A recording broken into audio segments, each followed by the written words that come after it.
Gracias a Dios no tengo ninguna presión. Bueno, primero que todo quiero agradecer a Agustín, Nuria, a Miguel por la invitación. Voy a tratar de poner mis filmines acá. Si llego a hacer algún error en mi español, me disculpan, un poquito de Spanglish. Y también en los poquitos días que ya he estado acá se me empieza a pegar el acento de Madrid, ¿no? Entonces, por favor. Bueno, hoy voy a hablar de los modelos animales, que es un tópico importante en cuanto a que nos puede explicar y ayudar a entender los mecanismos de estas epilepsias en los niños. No tengo ningún conflicto de interés. Este es el desarrollo de la charla de hoy. Vamos a empezar con la introducción. A medida de introducción, el doctor Martínez Bermejo y la doctora Sugiko me ayudaron muchísimo para introducir mi charla de hoy. Hablaron más temprano hoy del síndrome de Ohtahara, la encefalopatía temprana epiléptica, el síndrome de West y algo del síndrome de Lennox-Gastaut. Y el concepto de las encefalopatías epilépticas que estábamos discutiendo, que si la actividad electroencefalográfica puede empeorar o no estas encefalopatías. En esta charla me voy a enfocar más en el síndrome de West. Y esta, como se describió anteriormente, es una triada de un patrón electroencefalográfico muy anormal, con actividad de alta amplitud, descargas multifocales, las características de los espasmos infantiles que vimos un video más tempranamente con extensión de los brazos y regresión en el desarrollo psicomotor. Como estábamos viendo más temprano hoy, hay muchas causas del síndrome de West. Aquí en el lado derecho a veces se pueden encontrar causas estructurales, causas genéticas, infecciones metabólicas, inclusive esta mañana se estaba discutiendo de las causas inmunes en algunas de estas epilepsias. Algunas de las causas genéticas que se hablaban de esta mañana incluyeron las mutaciones del gen ARX, la protocaderina, que es el PCDH19, el CDKL5, la esclerosis tuberosa y el síndrome de Down. Y más tarde vamos a hablar de algunos de estos. Pueden haber algunos modelos animales que nos pueden ayudar a entender estas epilepsias. ¿En qué nos puede ayudar la clínica y en qué nos puede ayudar los modelos animales a entender estos síndromes clínicos? Esta mañana el doctor Martínez Bermejo nos estaba dando casos clínicos que nos ayuda con las series de casos. Podemos hacer correlación entre los problemas genéticos que tienen y la clínica que estos pacientes tienen. Podemos mirar la respuesta a las medicinas, se pueden hacer estudios prospectivos aleatorios de las medicinas, pero en general el control que se puede tener en la parte humana en los casos clínicos no se tiene un control muy cerrado, muy bueno. En cuanto que los modelos animales nos permite hacer un estudio más sistemático, más controlado. Podemos mirar más los mecanismos celulares, los mecanismos moleculares, genéticos. Podemos ensayar las sustancias que queremos estudiar para ver si tienen efecto en estas epilepsias. Y el control que se tiene es mucho mayor que el que se puede tener en humanos. Miremos ahora el estado de la maduración del cerebro en desarrollo. Y esto es importante porque, como ustedes saben, este tipo de epilepsias sucede en un momento de la vida muy específico. El síndrome de West, como mencionamos más temprano hoy, ocurre generalmente en el primer año de vida, sino más que todo en los 2 primeros años de vida. ¿Por qué pasa esto? Dividí esta en 3 partes: unos cambios anatómicos de embriología, cambios en los receptores del cerebro y cambios en los canales iónicos que suceden durante el desarrollo. La corteza cerebral tiene un desarrollo que viene acá desde el lado izquierdo de las 4.2 semanas hasta las 14 semanas del embarazo, donde prácticamente ya está formada todas las capas de la corteza. Estas capas de la corteza se demoran un tiempo en poder desarrollar potenciales de acción, más o menos hacia las 16 semanas en desarrollo hay células corticales que son excitables y capaces de generar potenciales de acción.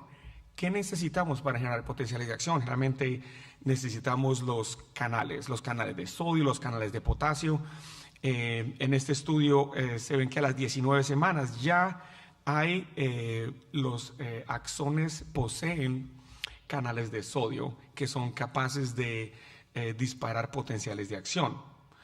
Entonces, estas células de la corteza que tienen los canales de sodio en los segmentos iniciales del axón son capaces de generar potenciales de acción repetitivos, en cuanto que las células que no tienen estos canales de sodio en los segmentos iniciales de los axones no pueden generar estos potenciales. ¿Qué pasa con los receptores durante la maduración? Y esto es importante más adelante, en cuanto que varios de los modelos utilizan estos receptores para generar las convulsiones y los modelos. Empecemos con los de glutamato.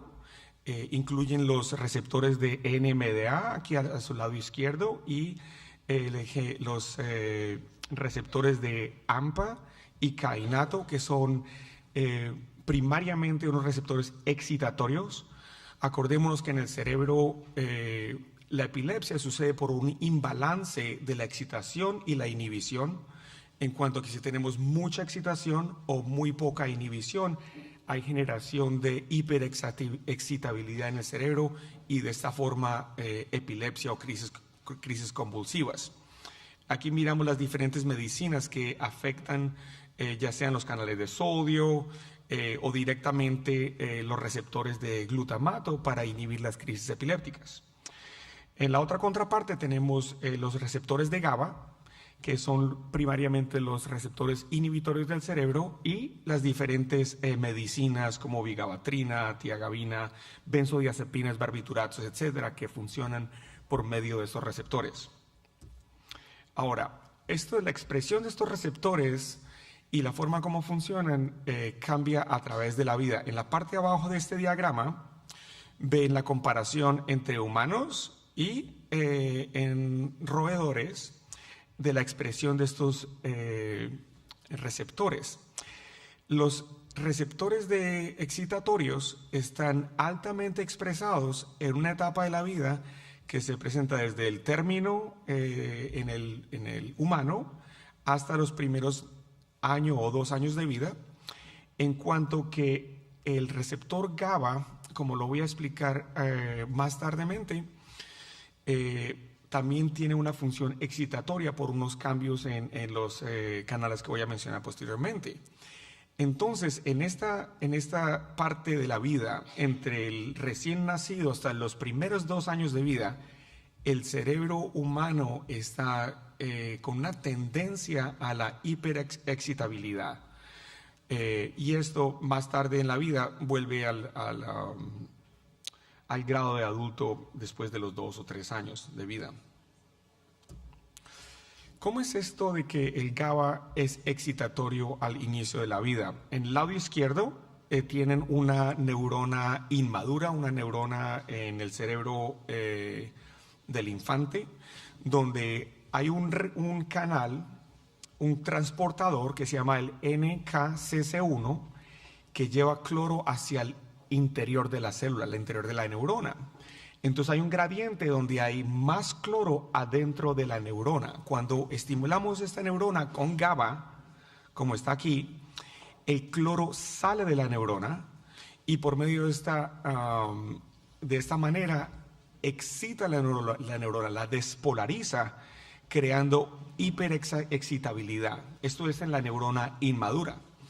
A medida que hay un desarrollo de la neurona inmadura a la neurona madura, a su lado derecho, hay una preponderancia del transportador KCC2, el cual saca el cloro de la neurona, y ahora al estimular la neurona con el GABA, entonces el cloro entra a la neurona, la hiperpolariza y tiene un efecto resultante inhibitorio. De igual manera, el desarrollo de las conexiones de GABA y glutamato se generan al principio de la vida, es silencioso, no hay respuesta a ninguno. Después hay conexiones con el GABA, pero es más excitatorio, y pues finalmente con ambos, el GABA y el glutamato. ¿Qué pasa con los canales de sodio? También tienen una maduración de una forma similar. En esta diapositiva vemos los canales de sodio tipo 1 y los de sodio tipo 2.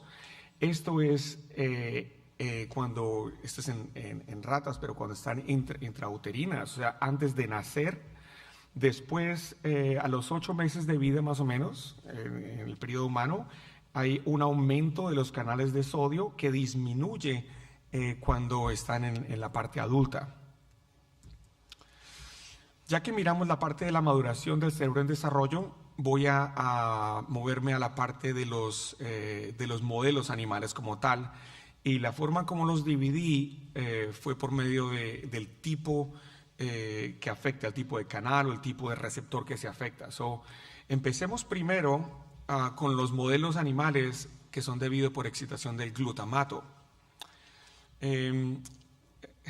Atrás está este es el canal de glutamato, que ya lo expliqué anteriormente un poco, pero mostrando más los sitios de recepción, de receptores. Tienen el sitio del glutamato, la ketamina, el glutamato por medio de él pasan el calcio, el sodio, el zinc, etcétera, tiene sus subunidades. En el 99 empezaron a crear este modelo en ratas, inyectando glutamato en el peritoneo de estos animales. En la parte A de este diagrama ven el electroencefalograma normal de la rata. Corto tiempo después de la inyección, en la parte B se ve una parte de supresión del electroencefalograma, que es seguido por cargas rítmicas que ve como una onda lenta y con ondas cerradas o de sierra, mejor, que se correlacionan con los espasmos. Y en la parte de empezaron a escribir algo que ellos pensaban que un electroencefalograma de alta amplitud, caótico, que se parecía a los espasmos infantiles. Más tarde, este grupo utilizó el mismo modelo de NMDA, pero empezaron a hablar de estrés prenatal, y cómo pudieron darle estrés a estas raticas. En este estudio le administraron betametasona a la mamá, y después a los raticas bebés les administraron NMDA en el peritoneo, y se dieron cuenta que a las raticas que les administraron betametasona, aquí en color naranja, la latencia al inicio de los espasmos fue mucho menor. Y también se dieron cuenta que está la edad de las raticas del día 12 al día 15, que la latencia es menor entre menor sea las raticas. En las raticas mayores hay más latencia. En el lado derecho ven que el número de los espasmos también aumentó con la preadministración de betametasona en las madres, y el número de los espasmos también disminuyó con la de la rata. O sea que empezamos a ver esa parte que vimos anteriormente de la maduración de los receptores, cómo afecta la presencia y cómo aparecen los espasmos en las ratas. No solo se puede dar el estrés a las ratas por medio de la betametasona. Este es el mismo anterior con la betametasona, mostrando el electroencefalograma que inicia los espasmos aquí y termina acá, y que es un electrodecremento muy similar al que se ve en humanos. En este estudio el estrés se fue dado por medio de coger las madres por 45 minutos en 2 ocasiones, y los compararon con las ratas que las jugaron con ellas, pero no las restringieron en su movimiento. Y se dieron cuenta que el peso de las raticas cuando nacieron no cambió, pero las raticas que fueron estresadas, que están en color rosado, la latencia al inicio de los espasmos, que es fue más temprano que las raticas que no fueron estresadas. Esta del lado izquierdo, que no hubo cambios, fueron las actividades intercríticas. El número de espasmos también fue mayor en las raticas que fueron producto de las madres que fueron estresadas, y la frecuencia de espasmos también fue más alta en estas raticas que fueron estresadas. Utilizando ahora otra forma de producir estrés en las raticas, que fue hacer nadar las madres en agua fría, este grupo estudió las proteínas de cerebros de estas raticas y se dieron cuenta que había disminución de una proteína que se llama la GWAS, que piensan que está encargada del parte metabólica de la energía del cerebro en las raticas, que está disminuida más cuando las madres de estas raticas están sometidas al estrés. Y en también por nadar en agua fría, se dieron cuenta que los receptores de NMDA cambian cuando las raticas están sometidas, las madres están sometidas al estrés. Miramos acá, las de estrés son las que están en negro. Hay aumento de receptores excitatorios del NMDA de los diferentes tipos 1, 2 y 3 cuando las madres están sometidas a estrés. Ya nos estamos dando cuenta toda la parte que viene del estrés en la madre. En la parte de abajo, haciendo también parte de lo de las mitocondrias, ven al lado derecho el daño que hay en las mitocondrias. Están destruidas, están rotas las crestas, están dañadas, comparadas las raticas, las madres que estuvieron con estrés, comparadas con las raticas del lado izquierdo en las que no estuvieron con estrés. Entonces, para revisar la parte de estrés y epilepsia con estos modelos de NMDA, en general se piensa que pueden haber factores de predisposición, pueden haber factores genéticos, como hablamos esta mañana, un insulto al cerebro, puede haber trombosis cerebral, etcétera, y unos factores latentes que aceleran la epilepsia. Ahora, puede haber el estrés en la vida temprana, como lo mostré en las diapositivas anteriores, un estrés crónico que puede acelerar ese periodo de latencia, y un estrés crónico también que puede aumentar las convulsiones en pacientes que tienen epilepsia. Este modelo que este grupo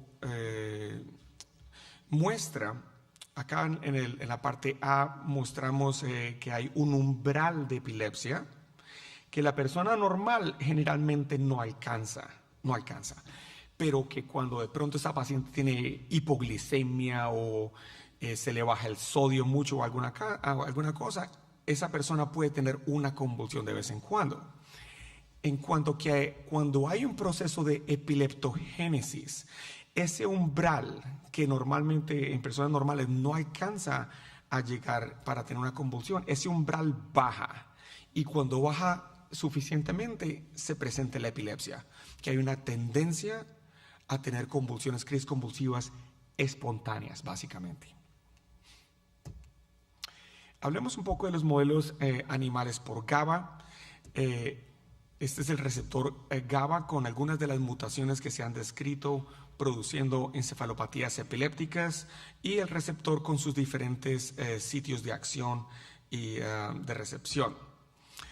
En la parte del GABA, el modelo que incluía acá es el modelo del síndrome de Down en ratoncitos, no en ratas, sino en ratones. Y en este modelo vemos acá que el modelo espontáneamente tiene descargas epilépticas en el cerebro. Ahora, lo que se dieron cuenta es cuando les dan a estas raticas agonistas del receptor GABA, empeoran y presentan crisis similares a las de espasmos infantiles. Acá en la parte de abajo ven este es el número de espasmos en las raticas, y con el agonista del receptor GABA ven todos los espasmos que estas raticas presentaron. Estos espasmos fueron suprimidos por medicinas, se pueden ensayar, en este caso ensayaron etosuximida, valproato, ACTH, etcétera, y vieron que en algunos de ellos el ACTH no, por ejemplo, no las paró. Vemos que estos modelos de síndrome de West también sirven para el tamizaje de medicinas, se pueden ensayar, y algunas son más útiles que las otras para esto. En este estudio de Cortés del síndrome de Down en raticas ven que hay un aumento de la subunidad beta del receptor GABA. Está más que todo en el tálamo y en la médula espinal, básicamente. Ahora, ¿cómo es cómo es la conexión del receptor GABA y los espasmos infantiles en el síndrome de Down? El GIRC2 es un canal de potasio que es acoplado a la proteína G y ligado a los canales de GABA. Y en este estudio de Joshi del 2016 se dieron cuenta cuando ellos disminuyeron el GIRC2 de trisómico a disómico, o sea que disminuyeron por 1, pararon los espasmos infantiles. Cuando estaba el GIRC, que están las 3 copias del GIRC2, que es este canal de potasio, ligado al GABA y acoplado a la proteína G, tienen los espasmos, pero cuando lo disminuyen, los espasmos se van. Aquí en este ejemplo se ven el electroencefalograma y el electromiograma de las raticas que tienen las 3 copias del GIRC2, y en este ven lo que pasa cuando tienen solo las 2 copias del GIRC2. Los espasmos desaparecen, pero todavía pueden tener algunas descargas epileptiformes, como lo tienen también las raticas con esta mutación del TS65. Aquí ven el ratón que no tiene ninguna intervención, pero cuando le dan el agonista del GABA, se parece mucho al que tiene el disómico, o sea que no tiene los espasmos. Aquí ven la comparación en el número de espasmos en la ratica que tiene el síndrome de Down con el agonista del GABA, comparando con el ratón que no tiene nada y comparando con cuando noquean o quitan una copia del GIRC2 que es acoplado, un canal de potasio acoplado a la proteína G asociado al canal GABA. Para abreviar o resumir la parte del síndrome de Down y el GABA, en la parte superior tienen el balance normal. Tienen el glutamato y tienen el GABA por iguales formas. Ya se acuerdan cuando estaba hablando de los cotransportadores NKCC1 que ingresa el cloro al interior de la neurona y el KCC2 que lo saca. Y como en el cerebro del síndrome de Down, estos cotransportadores hacen que el cerebro sea más excitado y más tendiente a tener epilepsia y convulsiones. También vamos un poquito a los canales de sodio, y obviamente tengo acá un pez globo que no sé si alguien lo habrá probado, pero también se le acusa de tener una toxina que se llama la tetrodotoxina. Esta es una toxina que bloquea los canales de sodio y puede ser fatal. En el estudio del 2000 de Galván y colaboradores inyectaron tetrodotoxina en el hipocampo. Aquí se ve en referencia lo que se ve un cerebro normal, lo que se ve el hipocampo de un lado y del otro lado, y cómo la inyección de tetrodotoxina produce una disminución del metabolismo en el hipocampo en ese lado. Aquí ven el hipocampo normal y ven cómo esa tetrodotoxina produce un hipometabolismo o un bloqueo de esos canales de sodio. Acordémonos que los canales de sodio producen los potenciales de acción, y cuando los bloquea uno localmente así, pues disminuye el metabolismo. Aquí se ve la cánula, el trayecto de la cánula que utilizaron para administrar la tetrodotoxina. y en verdad que no produce mucho daño cerebral. Aquí está el tiempo como lo utilizaron. La tetrodotoxina que la introdujeron acá desde el día 12 en una infusión, y ven el electroencefalograma en estado normal antes de la tetrodotoxina, cómo empieza a ponerse anormal con descargas interictales, y después ven un espasmo infantil básicamente muy parecido a lo que se ve en el humano, con una descarga de alta frecuencia electrodecremental. Aquí ven más grande, lo mostré hace 2 años, una descarga de onda lenta con una parte de aplanamiento del electroencefalograma seguido por una descarga de alta frecuencia. Bueno, ahora pasemos un poquito a los canales de potasio.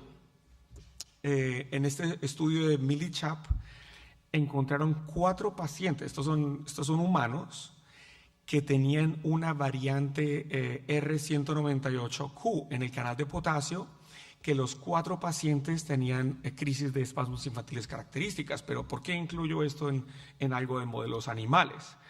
Lo que ellos hicieron fue transfectar, no sé si es la palabra correcta, pero esta mutación a células de ovario de hámster, y después en estas células hicieron modelos, estudiaron la parte celular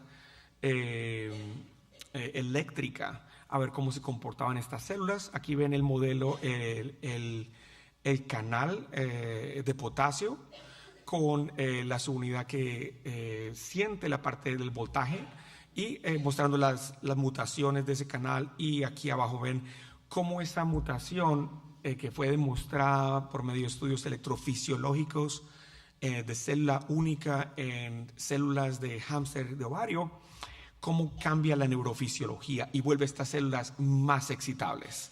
Entonces, sí es una mutación que fue encontrada en humanos, pero la mutación se introdujo a células animales de hámster y se pueden hacer estudios neurofisiológicos.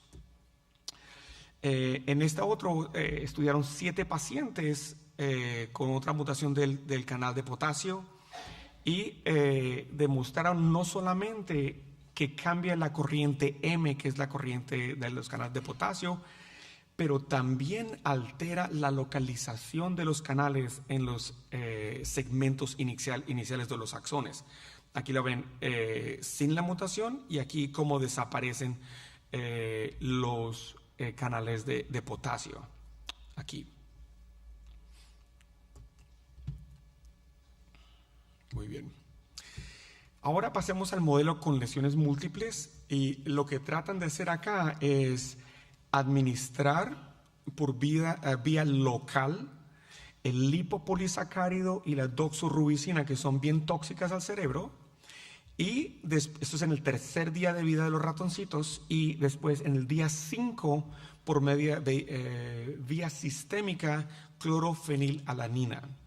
Ven el daño difuso que causa este modelo con múltiples lesiones. Hay daño del cuerpo calloso, hay daño del tálamo, hay dilatación del ventrículo.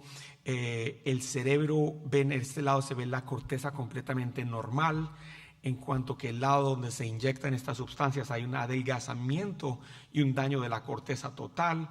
En este lado se alcanza a ver el hipocampo está normal, y el hipocampo se pierde totalmente cuando se le inyectan estas sustancias. Este modelo produce espasmos más que todo del día 4 al día 8 de nacido, pero desaparecen a los 13 días en la ratica, o sea que no tienen espasmos espontáneos. En cuanto que otros modelos sí los tiene, este no, o sea que no replica muy bien el modelo los humanos, pero puede ser utilizado para el tamizaje de algunas medicinas, como lo mostraré a continuación. En este modelo sí afectó el peso de las raticas cuando crecen, pesan menos cuando tienen las convulsiones, y esas 3 gráficas lo que muestran es que tienen problemas neurocognitivos.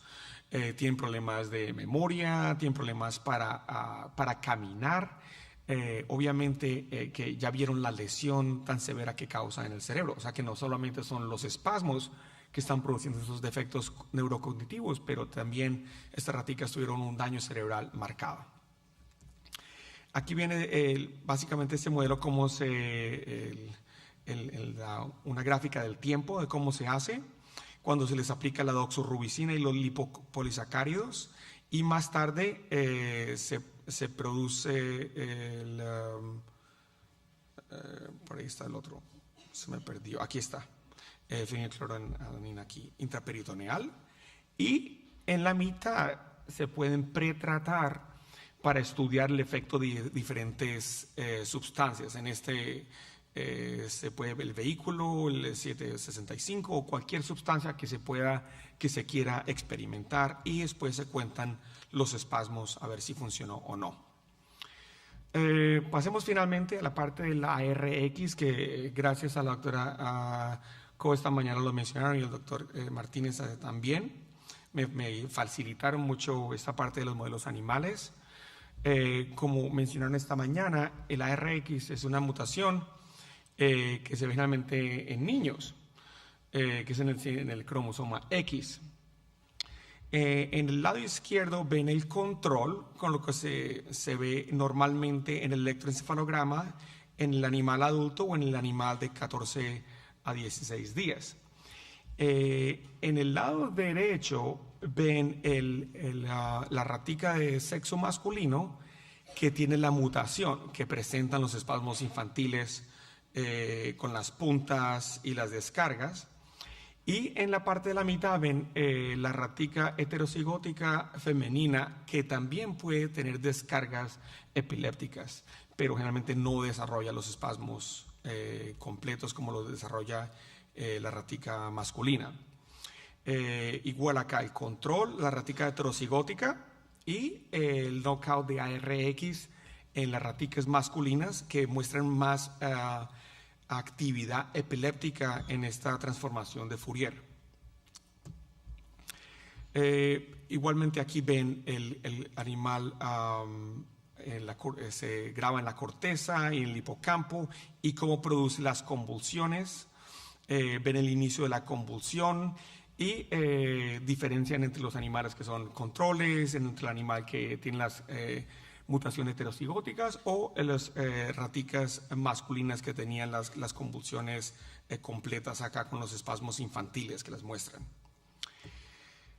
Miremos un poquito la ontogenia del gen ARX, y en este estudio muy bonito de March del 2012 muestran cómo en la etapa embrionaria hay una amplia tinción del ARX. Como mencionamos más tempranamente, este tiene que ver con las interneuronas inhibitorias en la vida adulta, pero al principio está ampliamente distribuido, como ven acá en los 14 días del embrión. Ya a los 18 días hay 2 bandas del ARX, pero en la vida adulta solamente está exhibido o se alcanza a ver en ciertas neuronas, interneuronas en la corteza, o sea que ya no se ve tan ampliamente. Entonces, en este estudio, utilizando ese modelo de la ARX, Olivetti y colaboradores pretrataron las raticas con estradiol, y esto previno la epilepsia en el modelo de ARX. ¿Qué pasó? ¿Cómo lo hicieron? Hicieron dos brazos, uno con un tratamiento temprano al estradiol y grabando más tarde con las raticas eran mayores, o con un tratamiento tardío del estradiol, y miraron qué pasó con el ARX, ¿no? Aquí están los trazados de electroencefalografía. Ven los que están tratados con el vehículo, cómo muestran descargas interictales. Aquí está el que está tratado tempranamente con el estradiol y cómo desaparecen esas descargas. Y aquí ven el animal que no está tratado, que tiene la mutación de la ARX, cómo muestra básicamente una descarga epiléptica, una crisis epiléptica completa. Lo mismo que está aquí en el electroencefalograma se ve al lado derecho en las gráficas, tratamiento temprano, vehículo y el tratado con el estradiol, cómo disminuyen el número de las crisis en los ratoncitos cuando sean tratados con el estradiol, comparados con el sin tratamiento, pero cuando el tratamiento es tarde no hay un cambio significativo. Aquí no es significativo, en cuanto que es tratamiento temprano, sí hay un cambio significativo. Y esto dio un cambio en las interneuronas de la corteza. Básicamente aquí cuando es con el estradiol, ven que las interneuronas en la corteza son normales, que cuando es los ratones sin nada, se ve muy parecido a esto, y ven que el cambio acá en el estradiol, en las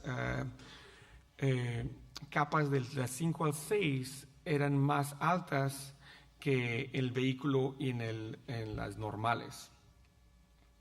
Bueno, para resumir, veamos las conclusiones. El síndrome de West es una de las encefalopatías epilépticas severas de la infancia, como lo hemos visto anteriormente.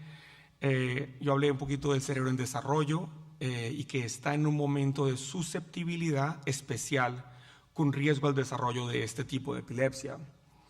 Los modelos animales nos permiten el estudio sistemático de la fisiopatología y la valoración de la eficacia de diferentes medicamentos para el tratamiento de esta condición. El mejor conocimiento de los procesos genéticos y moleculares por medio de estos modelos animales y estudios clínicos nos permitirá el desarrollo de nuevas medicaciones más adecuadas para tratar este tipo de encefalopatías epilépticas y mejorar su pronóstico. Mil gracias.